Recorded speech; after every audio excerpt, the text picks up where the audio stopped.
Sir, in the last video, we were talking about which all funds people need to invest in. You talked about NFO, that we should not invest in NFO. As a beginner, I do not know what is NFO and why we should not invest on it. Very valid question, very good question. NFO stands for New Fund Offer.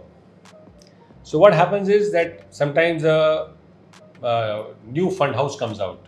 So like just now, one oak, some white oak or something have come out. So it started with one fund.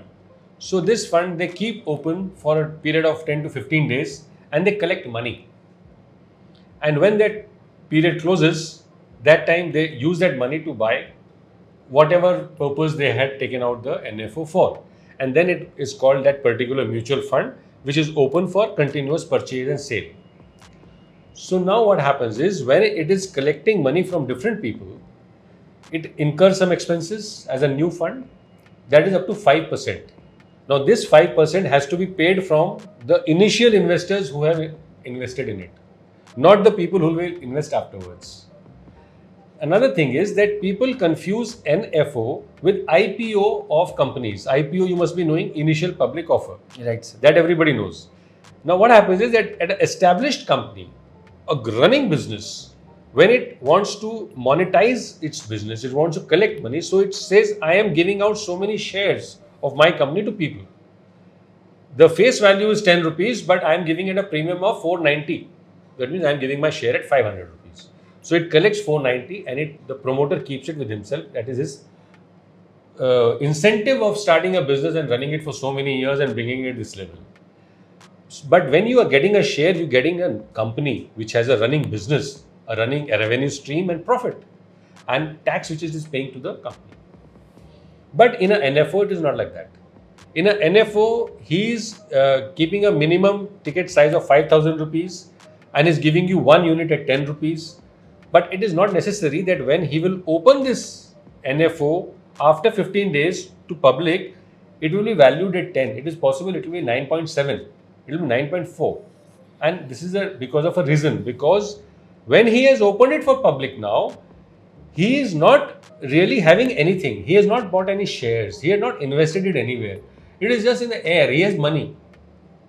Now, this NFO, unfortunately, what happens? Most of the NFOs come in the bull period. Bull means when the market is all-time high. So that means when he will use this money, he will buy the stocks at all-time high. So you are not really at a benefit in the short term or medium term. So that is why, if for any particular category, let's say flexi cap, and some company has launched a flexi cap fund, you should not really go for it. If it already exists in the market, you see how many companies have it.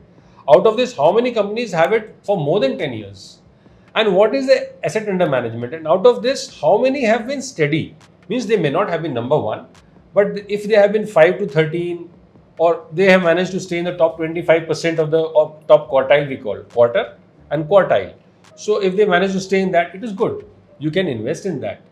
So even for an existing fund, if the NAV is 50 rupees, it is better to buy a fund which is having NAV of 50 rather than buy a new fund which is having a NAV of 10.